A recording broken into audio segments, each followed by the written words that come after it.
The following program was produced by an independent community producer. The opinions expressed do not necessarily reflect those of the Weymouth Community Access staff or its board of directors.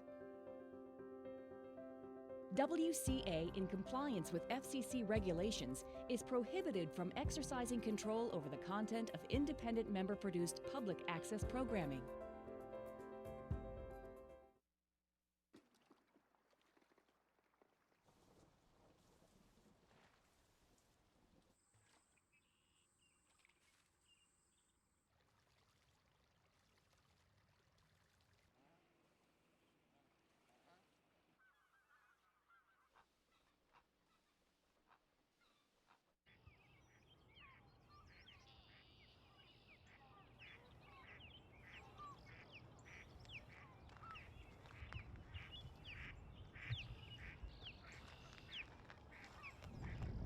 Phil, where are the fish today? What's going on?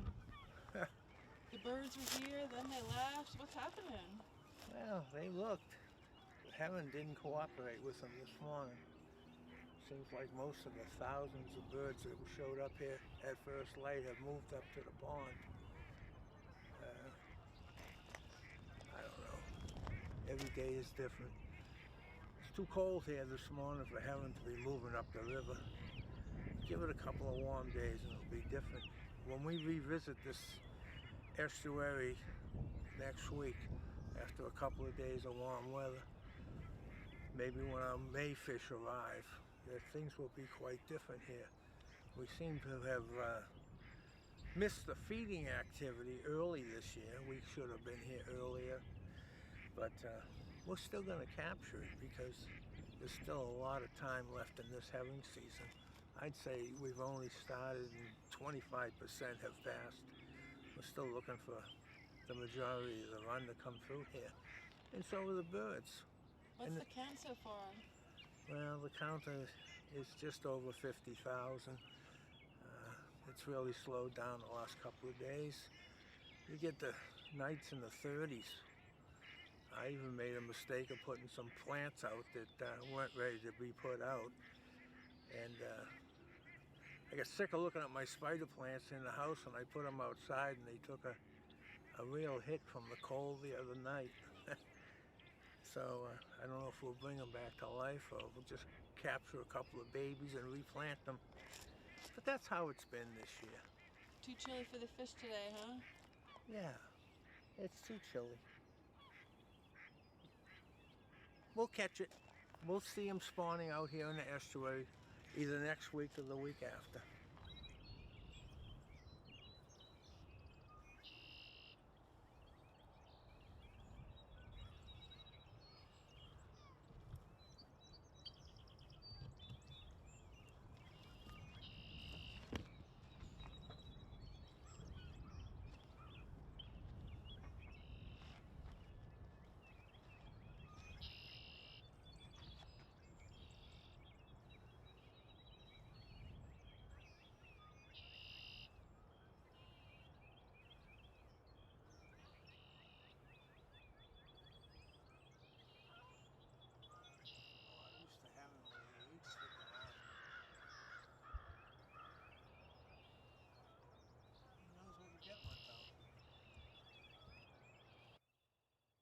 Hello, this is Trish with the BRWA Watershed Association. You never know who you're going to run into on the run at all hours of the day. And what a treat to see that bald eagle over the estuary. I'm here with Linda D'Angelo, president of the BRWA Watershed Association today. And we are to talk to you a little bit about Abigail Adams State Park and the town-wide cleanup and an historic event that happened May 3rd. Linda. Yes, so it's a pleasure to be with you again, Trish, who is doing just a great job on all these productions of our show. So I want to say thank you. And we also want to recognize the importance of building these relationships to create opportunities like the Weymouth Community Cleanup Day. Certainly the town of Weymouth has done a good job of helping to maintain our parks through good stewards. And this is the example of great people and leaders as the late, great Mary Toomey, who is the founder of the BRWA Watershed Association and responsible for her work as the chairman of the BRWA committee of Weymouth and Hingham, and through the years, her work resulted in the Abigail Adams State Park and also 9 total parks. In addition, the town of Weymouth has included 2 other parks. So we can talk a little bit about the historic times that we're living in, the importance of maintaining our parks. The Abigail Adams State Park is a tribute to Weymouth's first daughter, Abigail Adams, born here in Weymouth, 1744, and also became our first lady. So she was very famous for her being the wife of our 2nd president, John Adams, and the mother of our 6th president, John Quincy Adams. And of course, Mary Toomey, who is pictured here. She was a dear friend of mine. I was one of her many, many students, and Mary always kept in touch with her students that helped her along the way for her environmental activism. So she was a teacher for about 40-something years, and an outstanding citizen, an environmental activist, town meeting member, and an author. Here's a picture of our dear Abigail Adams, and Mary so admired Abigail that she wanted to name this park for her. And the quotes of Abigail Adams are throughout this beautiful park. So there are about 11 of those, and including the biography of Abigail Adams in a memorial garden for Mary Toomey. So our group, Back River Watershed Association, participated in the cleanup day by sprucing up the garden and other places throughout the park. So we really want to tie into the great times that we're living in with the historic 400th anniversary of the town of Weymouth, and there's lots of events that we'll be involved with that. So if we want to talk a little bit about activism and how we can all proceed as good stewards, we only look to great people like Phil Lofgren, one of the Weymouth Herring Wardens, and the great work he's doing. So just want to say thank you to all of them. I'd like to read one quote, if I could. The beautiful park at Abigail Adams State Park is a peaceful place, but it's a historic place. And many people remember Abigail's concern about remembering the ladies because women didn't have the opportunities that men did for education or holding land. But my favorite quote, actually, is one that Abigail wrote. Of course, this is the tumult times of the Revolutionary War period. And she writes, "Difficult as the day is, cruel as this war has been, separated as I am on account of it from the dearest connection in life, I would not exchange my country for the wealth of the Indies, or be any other than an American, though I might be queen or empress of any nation upon the globe. My soul is unambitious of pomp or power. Beneath my humble roof, blessed with the society and tenderness affection of my dear partner, one who is esteemed worthy of the important trust devolved upon him." And that's Abigail Adams to her husband, John Adams, May 18, 1778. There's one of wonderful quotes. I hope you'll get down to the park. There's a wonderful book, the book that has the letters between John and Abigail Adams. Yes. And what I found really interesting about it was the time where there weren't letters. That was the time they were together.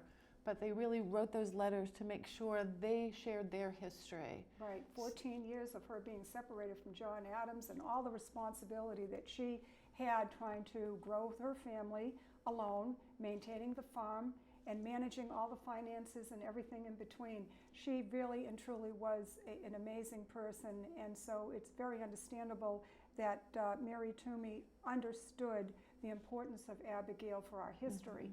So we're very grateful to Mary and to our Abigail. So and remember the ladies? Women, yes. Remember the ladies? Is she one of the first? Yes, she is. Yeah, I mean, if you'd like, I could read that one quote. Yes, I think that's great. You know, it's a very inclusive quote. She was a woman of vision back then to say, you know, you really need to include the women. Absolutely. So this is the quote.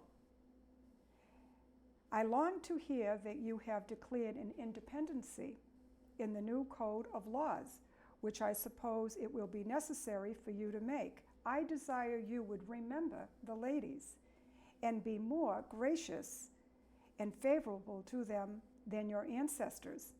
Do not put such unlimited power into the hands of the husbands. Remember, all men would be tyrants if they could.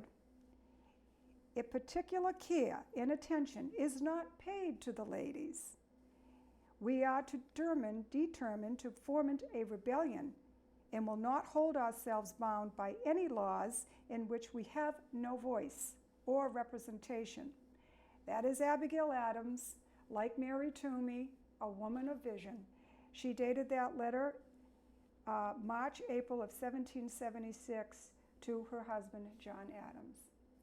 You know, Linda, you hear that, and it's a powerful quote, but I really want to take that idea of remember the ladies and taking care, and really every person has those qualities. So perhaps it's now time when we say remember the ladies and take care, it's for everyone to go, show us your caring spirit, because in this day and age, we need care. Right, and I think we've all learned the lessons of COVID, how important it was and how many people went out to our public parks, of which we have so many.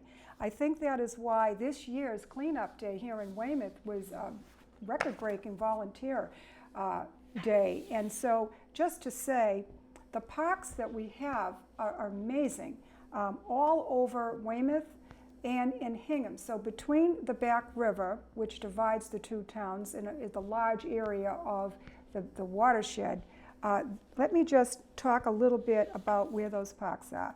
So first of all, we have our bountiful estuary, and the parks offer surprising tranquility and passive recreation such as kayaking, hiking, fishing, jogging, bicycling, picnicking, and wildlife observation in this bustling suburban settings.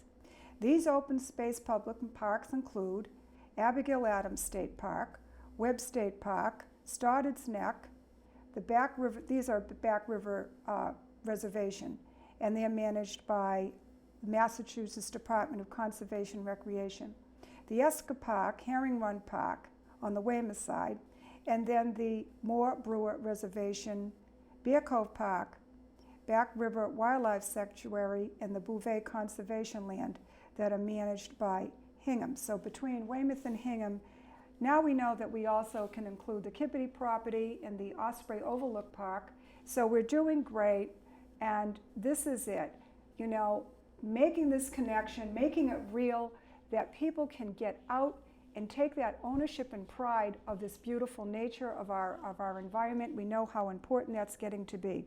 So thank goodness that we really do have people that are willing to get out there. Linda, when you say be a steward, that's really hard to wrap your mind around. So how can I do that? Well, you can do it by recognizing that, quite frankly, the world is not your trash can. Exactly. Take your trash with you when you leave the parks, and if you're walking around and you see that someone dropped something, then pick it up and take it with you. And it's so important that people that are walking their dogs obey the laws. Your dog should be on a leash. There are receptacles with dog waste bags provided. It's a very simple thing, and it's just the right thing to do. So we have to be good to one another, and we have to be good to our environment. It's easy, and it gives you a great sense of pride. And I think that's one of the wonderful things about people like Mary Toomey. She was one woman who connected with Dr. Sears. These are great patriots like Abigail Adams. We can all be great patriots in our way. And there's plenty of great things to do, and that we look forward to these projects together. And here we are, a link in that chain of stewardship. There it is. So join us. Well, we had a very historic day on May 3rd on Old Swamp River between the north and southbound routes of Route 3. Phil Lofgren noticed that herring were spawning in a tremendous numbers, and we were able to take some footage of that. Let's take a look.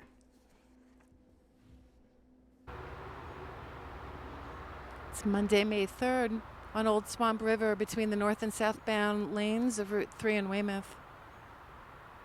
And there's a lot of herring action on the Old Swamp River here this afternoon.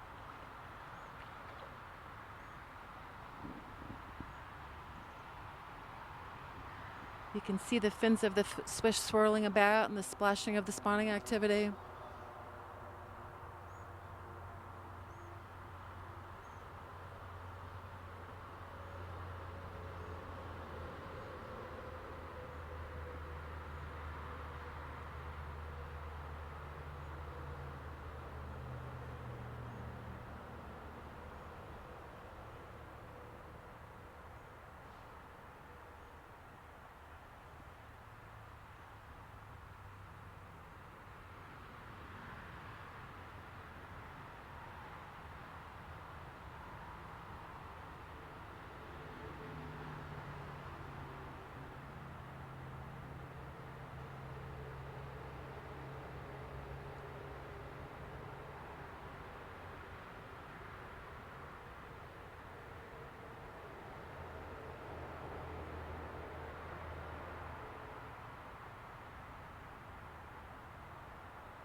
What a beautiful day.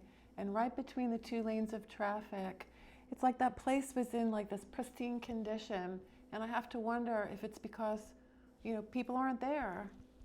Ran across Robert Kearns. I hear you know Robert Kearns. Yes, I've gotten to meet Robert Kearns. He's been a wonderful gentleman, very knowledgeable about dam removals.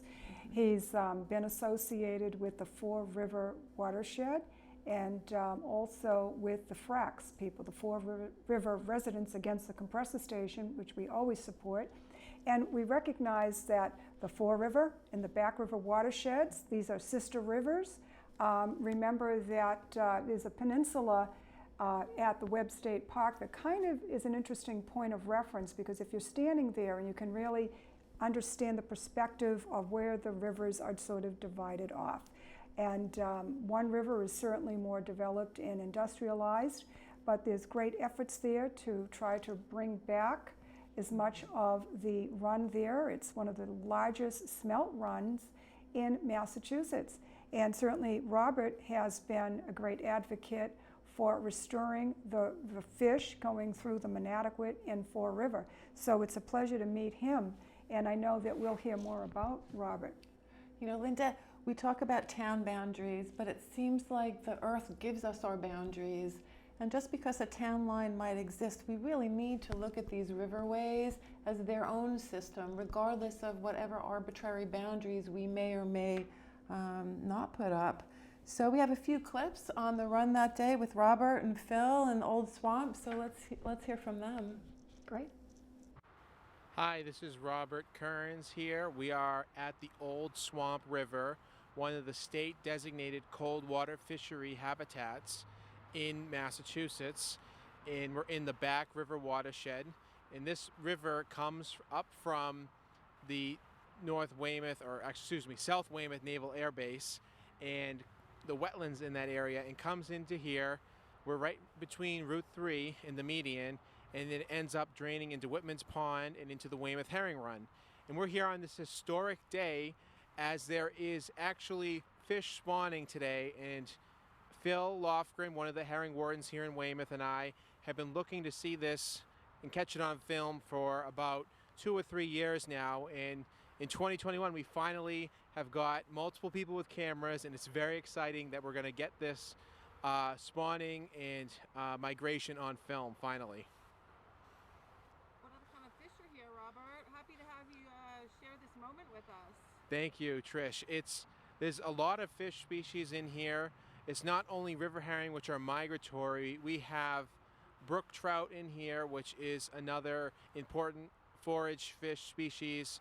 It's a freshwater species, so it doesn't migrate like the river herring, but they are in here, as well as American eel, which is another migratory fish species. And American eel are kind of like river herring, but they are the opposite. They're not, so river herring are called diagenous fish, which means they come from the ocean and they spawn in the freshwater. Eel, on the other hand, are called catadromous, which means they live in the streams like this Old Swamp River here, and they live in ponds like Whitman's Pond and other places around the Commonwealth and around the world. And they actually go and they spawn in the Sargasso Sea. So the babies come up during the springtime and they come up to live here as adults. So they're sort of the opposite cycle of a river herring. No wonder that the fish really love to spawn in the Old Swamp River here. There are riffles, which are different stretches of stream that have, different rocks and stones that the fish can spawn in and the eggs can fall into. Not only that, there are different pools between the riffles.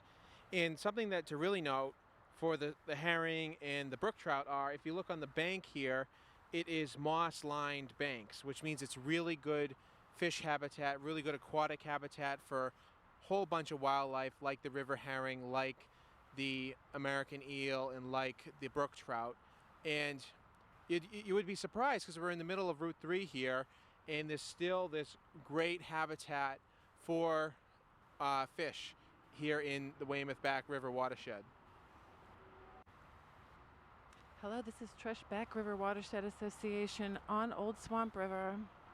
earlier today, this part of Old Swamp River, which is between the north and southbound lanes of Route 3, had a whole school of herring come up here, and we saw spawning activity all along these shores. That was earlier today. The sun was out a little bit. Clouds have come in now, and we're further down the river to see if there's any fish waiting to move on up. This is a nice kind of private area of Old Swamp River. There's no birds here. Seems the fish like it a lot.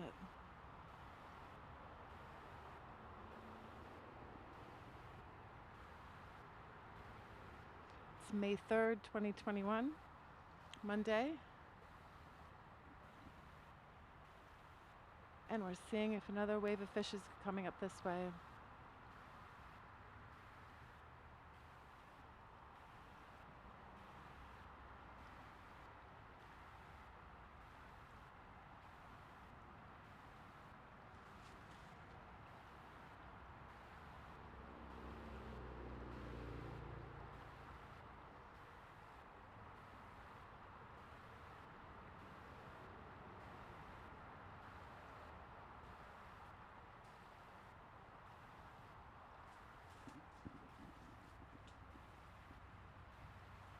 Well, we're back here filming in the afternoon, and when we first got here there was some spawn going on, but it seems like the fish have taken a break.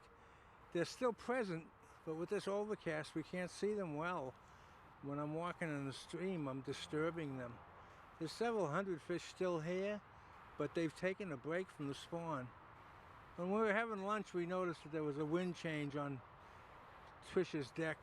The wind went southeast, and the sun hit under the clouds, and all of a sudden spawning conditions changed here on the Old Swamp River. Anyhow, it's not over. Linda, that whole area is just beautiful. And when we were at the Jackson Square celebration of the flood control gate, we heard from Division of Marine Fishery, Fish and Game, how they can't quite understand what it is about our herring run. Well, Yeah. here's Phil to comment on that. Brad Chase, he proposed a question at a meeting recently. He said, why is Whitman's Pond spawning 1,350 fish per acre? But what he didn't add is, why is Middleborough only spawning 19 herring per acre when they have 5,000 acres of spawning habitat? That's the true question here, is why is Weymouth so good at spawning herring? And the reason is, through many years of observation, is we have these two beautiful rivers above Whitman's Pond, the Mill River and the Old Swamp River. They spawn out hundreds of thousands of babies every year. That is the secret, I believe, to Whitman's Pond's true success. And we can improve on that success by removing of this snup dam. That's it. Again, you know, this is valuable information to all of us that are trying to appreciate the significance of this species and how it will affect our marine food web. So we're part of a big, big solution, and Weymouth can be very wise and make good decisions today and in the future. Thank you, Linda, for joining us today. It's always a pleasure to work with you. And I just want to say a big thank you to Phil Lofgren. It's been my pleasure to know him through the years, and he's helped to educate me and the board on the Back River Watershed Association on important issues. We realize how important our water quality and quantity is, not only for our residents, but obviously for our nature, and in particularly, there's a big thank you here to Trish Price, who is working behind the scenes all Linda, the time. we know why the fish come here. It is no surprise to us. Right. The fish come here because they know their journey up to Whitman's Pond, there's someone taking care to make sure they get there. And Phil, that is you. That's why they're here. And that's why they want to come here. Yep. It's no surprise to me. It's good energy, brings good energy. So Stop thank it, you're you. making me blush. Well, we're happy to do that too. Thank you all. Thank you, Bill. And thank you, Trish. It is all about the care, and right here in Weymouth, we have a way to measure the care that is given to this run. I don't know what instruments can do that, but our success on the Weymouth run with the care of Phil and everyone around the herring run, it just shows care can be successful. We have one more clip of the fabulous footage on Old Swamp River, and we'll see you soon. Thanks.